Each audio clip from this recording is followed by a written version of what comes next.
ദൈവത്തിൻ്റെ അതിപരിശുദ്ധ നാമം വാഴ്ത്തപ്പെടുമാറാകട്ടെ. വിശുദ്ധ മർക്കോസ് 2-ാം അധ്യായം 1 മുതൽ 12 വരെയുള്ള വാക്യങ്ങളിൽ പക്ഷപാതക്കാരൻ്റെ സൗഖ്യത്തെക്കുറിച്ച് നാം വായിക്കുന്നു. ഇവിടെ ചുമന്നുകൊണ്ട് വന്നവരുടെ വിശ്വാസം, വീട്ടുടയവൻ്റെ വിശ്വാസവും ത്യാഗവും, ഇതിനൊക്കെ പുറമെയായി മറ്റൊരു കാഴ്ചപ്പാടിലേക്കാണ് ഞാൻ നിങ്ങളെ കൂട്ടിക്കൊണ്ടുപോകുന്നത്.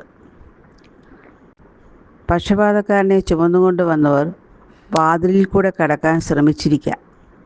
തിങ്ങിക്കൂടിയ ജനങ്ങൾ അവരെ കടത്തിവിടാൻ അനുവദിച്ചു കാണത്തില്ല. യേശുവിൻ്റെ സദ്വചനങ്ങൾ കേട്ട് അതിൽ വ്യാപൃതരായിരിക്കുന്നവർക്ക് ഇതൊരു ശല്യവും അതിനെ ഒഴിവാക്കാനുള്ള വ്യഗ്രതയും ഉണ്ടായിരുന്നിരിക്കാം. തങ്ങളെ ശല്യം ചെയ്യുന്നതിൽ അവർ അസ്വസ്ഥത കാണിച്ചിരിക്കും.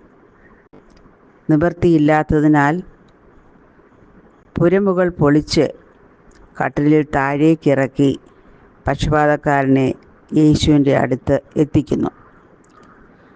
മനുഷ്യനെന്നും സ്വാർത്ഥനാണ്. സ്വന്തം സുഖമോ സൗകര്യമോ വിട്ട് അവനെ ഒന്നും ചെയ്യുവാൻ മനസ്സില്ലാത്തവരാണ് 90% ആൾക്കാരും. നിന്നെപ്പോലെ നിൻ്റെ അയൽക്കാരനെ സ്നേഹിക്കണമെന്ന് യേശു കർത്താവ് പറഞ്ഞ കൽപ്പന നാം അനുസരിക്കുന്നുണ്ടോ എന്ന് സ്വയം പരിശോധിക്കണം.